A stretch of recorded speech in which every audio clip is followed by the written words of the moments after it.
know I said in my last video or the video before that, the video where I was talking about that kid that committed suicide, and I said that my main reasoning for being suicidal is because I'm anti-life, which is true. Yes, I am anti-life, but I was talking about how suicidality pertaining to emotions. But I wanted to make it clear that in that video I'm not saying that there's no emotional aspect as to why I'm suicidal, I guess. I'm saying there's two aspects for me, at least. There's the philosophical, which is me being anti-life, and there is an emotional, which is me just hating life in general. I can't even comprehend my own existence enough. I can't do it for another day. There is no breaks to this. The only break is 8 hours a day of sleeping. It's the only break. But I just wanted to say that there is an emotional aspect for mine. I can't even comprehend my own existence. I hate life. I honestly hate being around. I have for the longest time. But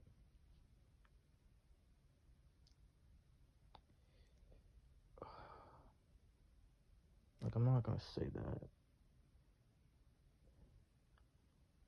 that there is no me being depressed component to why I'm suicidal. I'm not gonna say that there is, but it's not the entire thing like it is for most people. There is a philosophical component to why I am that way. And it's because I'm anti-life. It's because I want to rid what was raped onto me when I was born. Life and culture.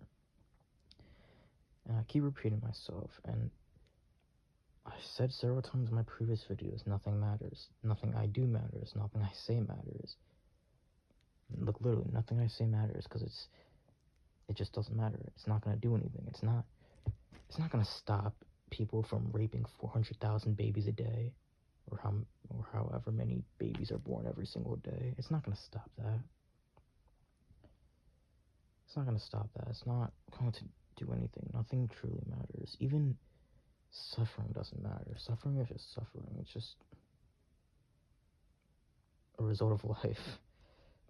That's basically it. But suicide, it's weird. I mean, I've said in my previous videos, probably one of my older ones, why euthanasia, or essentially just painless suicide, is really hard to come by, and why the elites of the government really don't want you to commit suicide, and they want to make it as hard as they can for you. That's the whole fallacy of suicide prevention. I've said that multiple times. It's mainly just to keep people in line, mainly to keep people in the workforce, because if people started dropping like flies, then who is going to make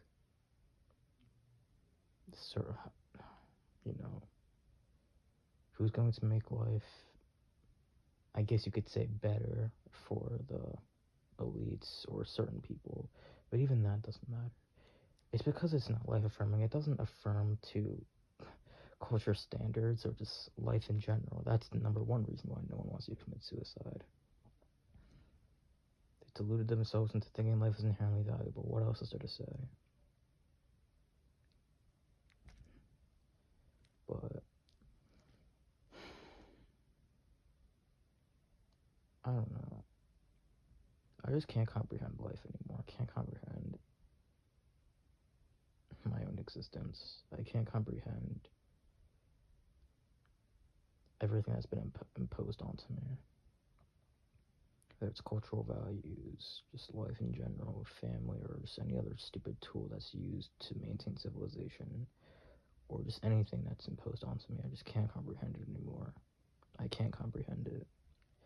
And I'm getting really tired of it. I'm really getting tired. The really sad thing is, there is no true guarantee way to commit suicide. I mean, besides like flying a plane into a building like they did on 9/11, but that's really it. Like, I'm gonna have no choice but to wing it. I just hope I don't wake up. But I don't know, that's suicide, or more like that's life. That's just what happens when people think that when you have sex, there's only two parties involved, but there's actually a third party, and you're raping them into existence.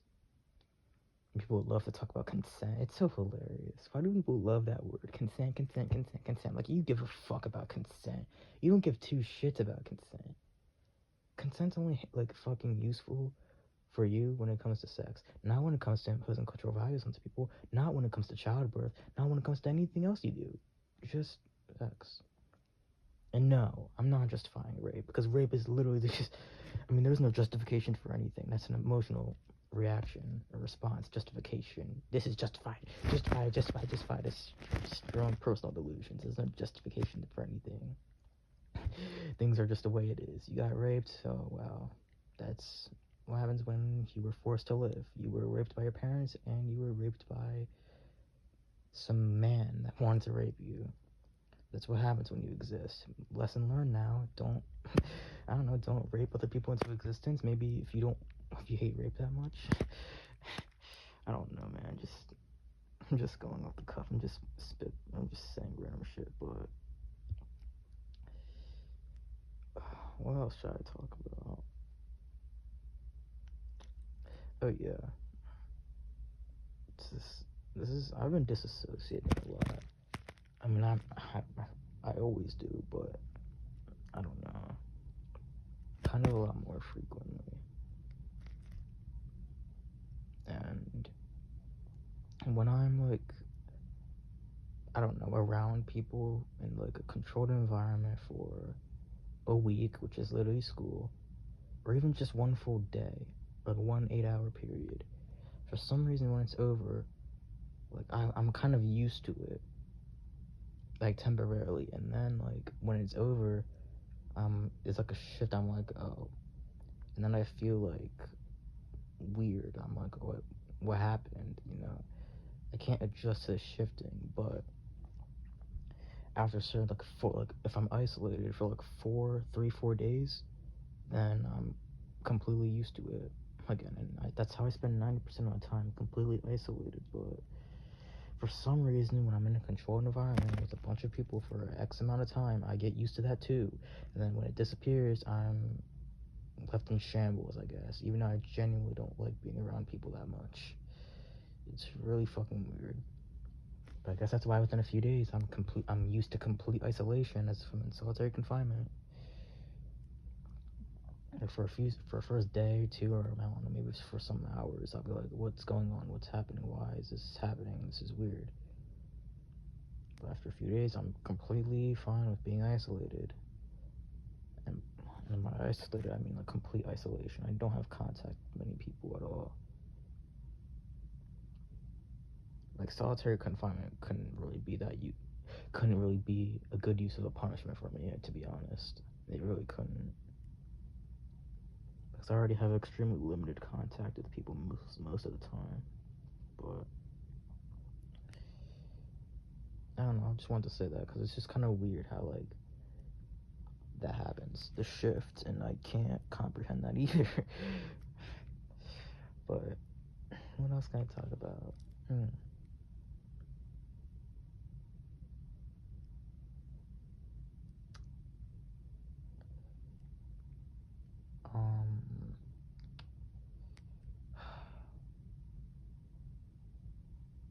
I don't know.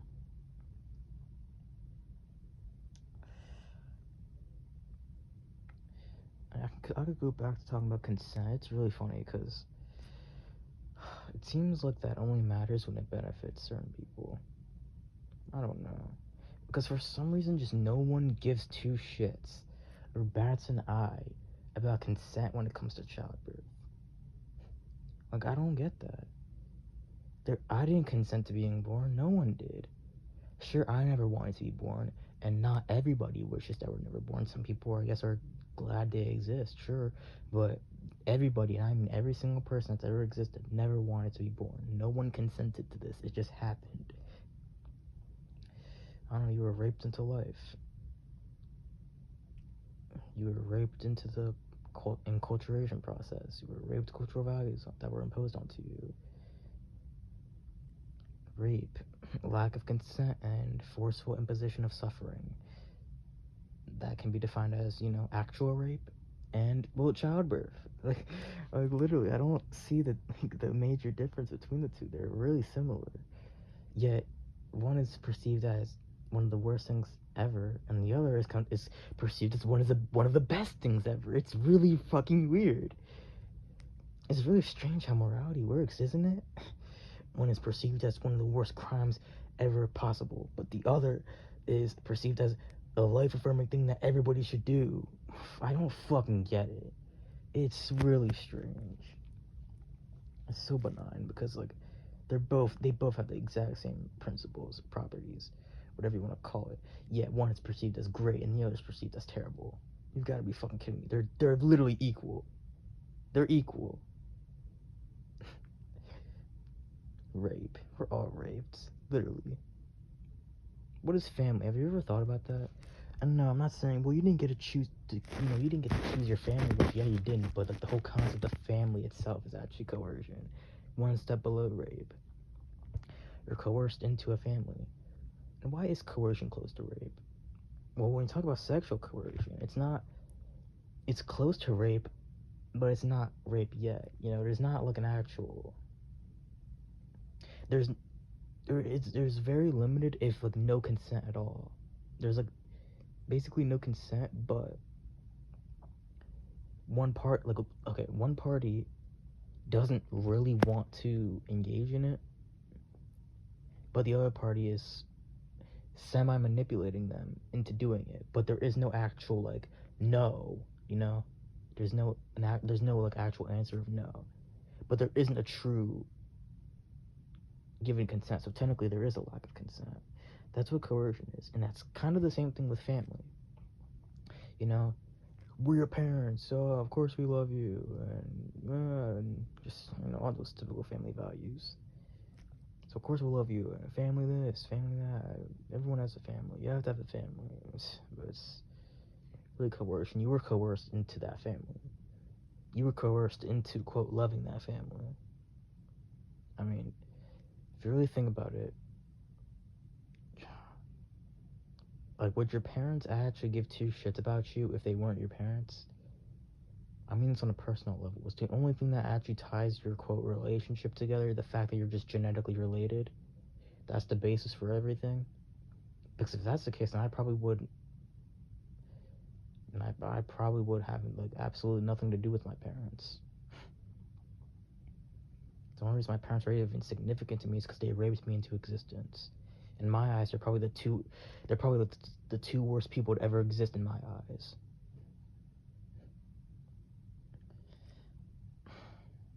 And most people don't view their parents that way.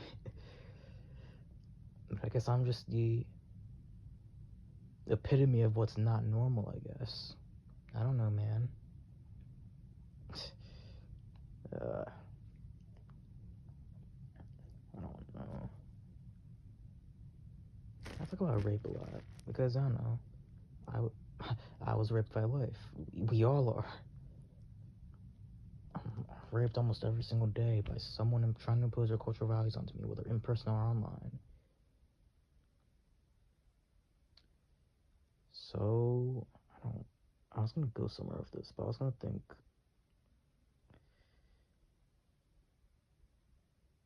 it's really weird how, sometimes, some people say that we all have homicidal thoughts, but some people say, well, you draw a line where you're actually planning on committing homicide or murder and actually going through with, your violent thoughts. But it's also kind of strange if, you write extremely detailed violent stories based on your homicidal thoughts. Now, who would do that? I wonder who. So I'm talking about myself, of course.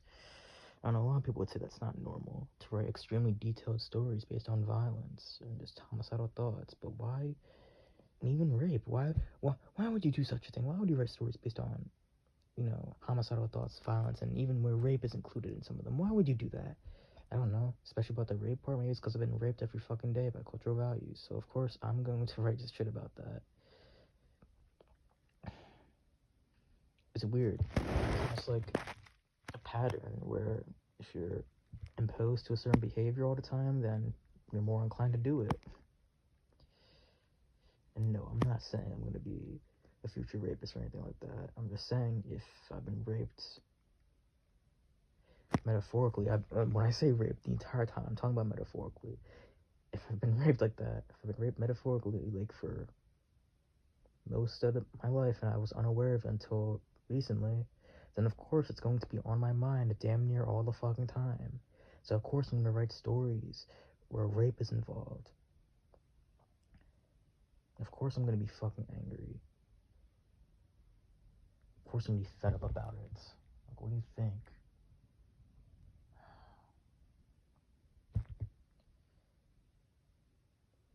Besides, it's just a story. It's just for show anyway. It's just for show.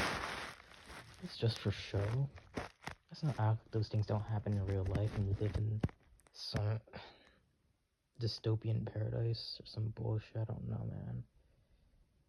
Where your benevolent God rewards you for following his rules and not committing any sins. No. Let's pretend like we live in that world. Let's believe in fairy tales and everything's happy and peaches and cream or whatever.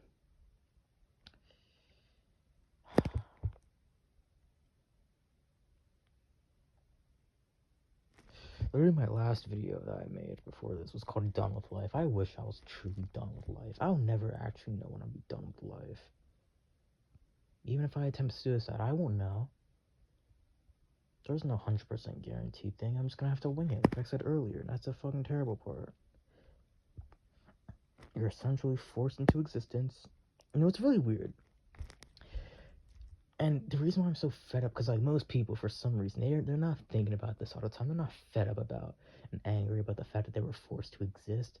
No. Why am I? Maybe it's because for like almost 14 billion years, I was fine. And one day, something exists. I exist. Everything just happens. Everything, and I mean literally everything, was imposed onto you. Why would I not be mad if I was fine before that? I don't understand. You force people to exist who don't want to exist, and you don't see that as rape. I was raped, you were raped, everyone's raped. So of course I'm gonna think about fucking rape. Of course I'm gonna write stories about fucking rape, because it's on my fucking mind.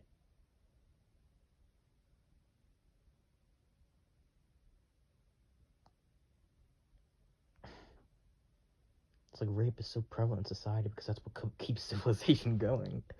Holy shit, it's fucking hilarious, don't you think?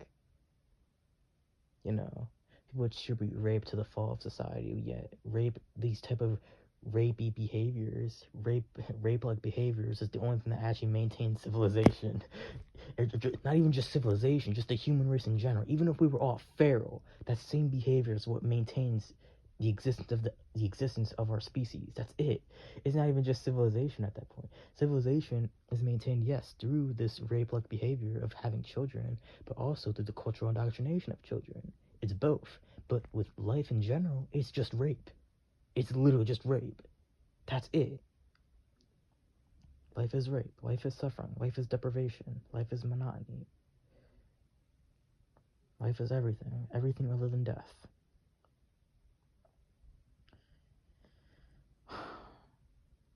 What else is there to talk about? Everything is delusion. I mean, that's true. Everything is delusion. If you truly think about it, all the way down to the deepest shallow level, you'll realize that everything is a result of your own delusional subconscious mind, I guess.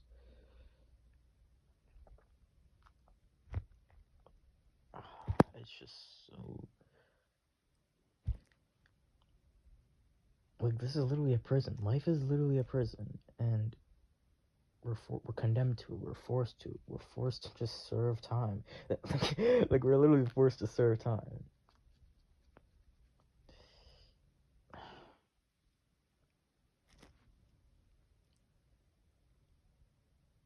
What is there even to say? What is there to explain? Let's talk about communication or interaction. That's kind of based on coercion too. one step below rape. How is interaction based on coercion? Well, someone attempts to interact with you, they're semi-manipulating / they're basically just coercing you to interact with them. Yeah, you don't have to say anything back, but if you don't, there is a societal... You're basically just shunned. There's like you'll be perceived as not good, bad, just anything that's maladaptive or negative. You'll be perceived as people that don't, speak back when someone tries to interact with them. They're seen as arrogant, or just all those synonymous words that are anything related to negative traits. Because I don't know, they don't want to have a conversation. Oh, he doesn't want to have a conversation with me. Cause I'm trying to coerce him. That's literally what you're trying to do. You're trying to coerce them to have a conversation. There is no mutual consent to any conversation. One party reaches out. One party attempts to start an interaction. One party reaches out. It's not rape, but it is coercion. Because you're trying to start a conversation by coercing the other party to replying to your attempt. So basically, literally not even almost, all interaction is coercion. Yeah, you can say, oh, you don't have to respond, but if you don't respond, in the other person's head, you'll be seen as arrogant and just a bunch of negative traits. Oh, he's antisocial, he's weird, he's arrogant, he's mean, he's rude. So yes, interaction is coercion. What else is there to talk about? Life being a prison, how we're just serving time, or condemned to serving time, yeah.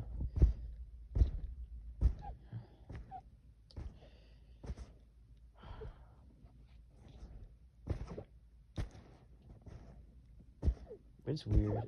I'm gonna talk about rape one last time. Rape is, quote, a terrible thing. We've all been raped, but at the same time, if you want to have children, it seems like,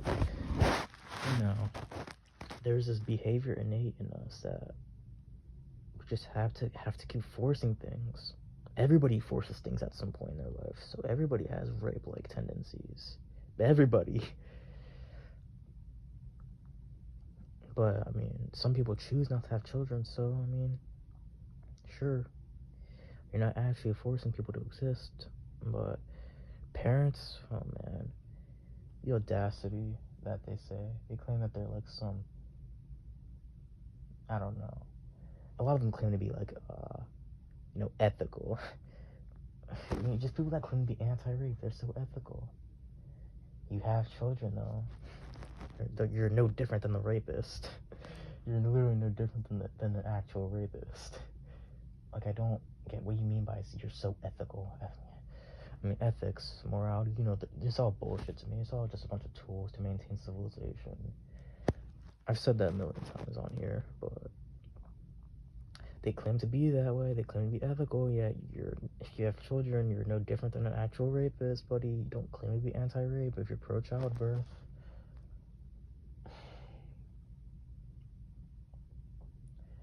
I just don't... It just really bothers me. Not only that I'm still alive, but I don't actually know. It feels like right now, as of right now, that I actually don't have any real control over any of this. I was forced to exist, and I don't have any control over the end of it. And I don't even have a means of doing it how I want to. I just have no choice but to wait and just hope and get lucky, or suffer for a really long time. And this isn't a mental illness. Mental illness. Break down mental illness. Mental means mind. Illness means sickness. You have a sick mind. You have a sick mind for thinking that life is rape. Haha, giggle. You You have a sick mind for being pro-suicide and encouraging people to commit suicide. Haha, giggle. You think suicide's in everyone's best interest? Haha, giggle. You're actually planning on committing suicide? You're sick. Haha, giggle. You have homicidal thoughts? Haha, giggle. I don't know. I mean, like, what else? Like, how else? Like, what do you expect me to be other than fucked up if you force me to exist? If you imposed anything onto me? If you imposed everything onto me, and if I'm repulsed by it, and I can't even comprehend it anymore, what else do you expect me to be other than fucked up?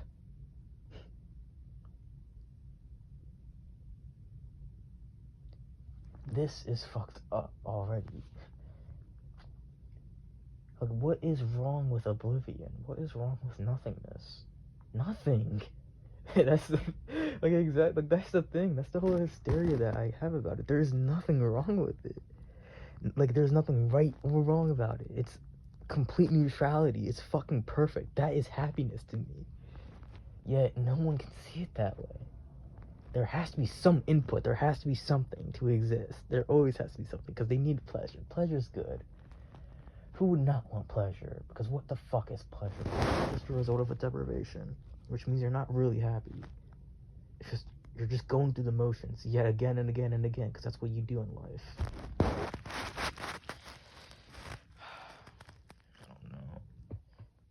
But anyway, back to mental illness. So, I mean, how do you expect me to interpret a mental health system or psychology seriously when I've just been labeled with when I've just been given a bunch of labels that are kind of just half-assed, you know? Like, I can count, like, let me just count mentally in my head real quick. How many times I've been labeled with a disease, with a mental disease? 1, 2, 3, 4, 5, 6, 7. 7, right? Let me go through with them real quick, since most of them are just bullshit anyway. Let me go through them. Autism. What else? Avoidant personality disorder. Depression. Bipolar disorder. OCD. General anxiety disorder. And social anxiety. Like, what is anxiety? I mean, clearly it's culturally induced. I mean, if there was no culture, there probably wouldn't be anxiety if culture didn't exist. If this means of living didn't exist, anxiety probably wouldn't exist either. Depression. What is depression? Why would I be depressed? I love life. Depression and bipolar disorder. They're both depressive disorders. Why would you be sad? Or, let's go through it. Depression, bipolar disorder. Maybe it's you coming to terms and realizing your own cultural indoctrination, and you coming to the conclusion or coming to terms with the fact that you can't comprehend any of this, and that causes you to have a rapid emotional shift or change. But that's a disorder, apparently, or at least to them it is. Next, avoidant personality disorder. Personality disorders aren't even real, so I don't even need to talk about that. I'm just shy in culture and society's eyes. I'm just a shy guy.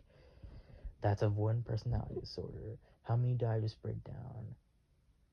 The anxieties I did is 1, 2. I did the depression, so that's like the depression and bipolar. Those are both depressive, so I mean, bipolar is also mania too, but I said shifts, so that includes multiple emotions, so that counts. So 1, 2, 3, 4. I did avoidant personality disorder, because personality disorders are just kind of bullshit anyway. How can you think about it? Personality disorder, a disorder in personality. So your entire personality is just flawed. because it doesn't conform to society's standards. Your personality is just completely flawed. Okay. Makes so much sense. 1, 2, 3, 4, 5. What are the other two? Let's do OCD, because I'm saving autism best for last. OCD.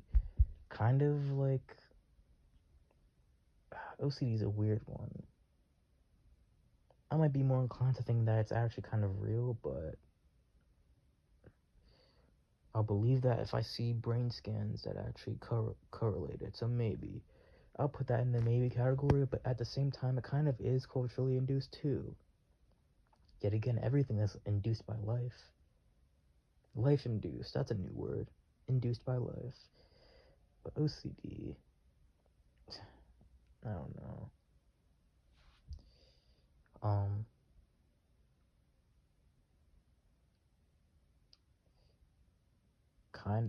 It kind of is a consequence of culture to a certain extent, because you're obsessing over things that were imposed onto you, and then you're having compulsive behavior as a result of your imposed obsessions. They'd say, well, you're imposing obsessions onto yourself, which, yes, it's true, but you wouldn't be imposing those obsessions onto yourself if you were never imposed to anything, and the only reason you were imposed to anything is because of culture and life. So, yeah, there's that. Autism. Let's go. Autism. I don't even know what to say to that.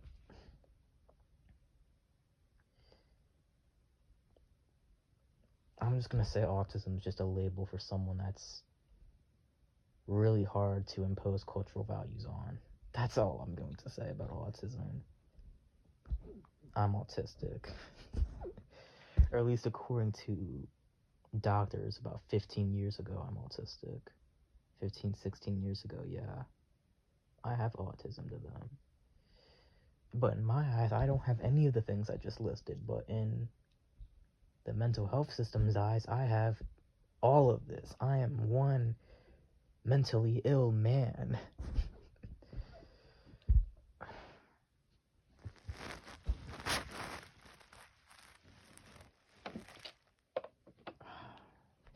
You know, yeah, you're right. I am sick. I am infected with a disease. It's called life. I literally was infected with a disease called life. I mean, think about it. I said it in another video already, how life can be interpreted as a disease. An actual, like, virus, a disease, it's imposed onto you. There's no consent involved either. And it imposes some form of suffering. That is life as well. That is literally life. There is no consent.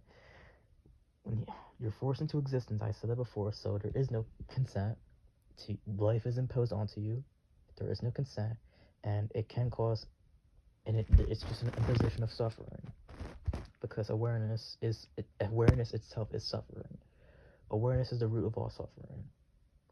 You wouldn't suffer if you weren't aware of it. Like, let's say you were actually, like, raped, right? If you weren't even aware of the fact that you were raped, would you even be suffering? That's a good question. Because the only reason that you can even interpret your own suffering is because of your own awareness. If there were no awareness, there would be no suffering. Meaning that if there was no life, there would be no suffering. Awareness is the root of all suffering, therefore life is suffering. So that's the suffering component, and there's no consent to it, and so what else is seen in a sickness? You can't comprehend it. I mean, there is the suffering component, which I just mentioned, but I don't know. It causes you great distress. That's also life. Life also inevitably causes everybody some form of distress, right? But then again, I'm just mentally insane. Even though I'm completely lucid, mind you. I'm perfectly lucid, but no, I'm insane. I'm just incoherent, irrational, and mentally ill and insane, and all the synonymous words. I'm just insane, I'm just sick, Even though I'm completely lucid and coherent, makes total sense, I can agree with that. Haha, giggle. think I'm done here. I just really hope I can find a way out soon. I just really hope. I mean, I can hope, right? I mean, sure, I might still be alive and suffering as a result of me being alive, as a result of me existing still and still being alive. But hey, I can hope. I can hope that tomorrow, one day, an asteroid just crashes onto Earth and everyone dies. I can hope, right? Or I can hope that one day tomorrow, when I'm walking down the street, I just find a pistol and shoot myself in the head. I can hope, right? Well, I really hope so.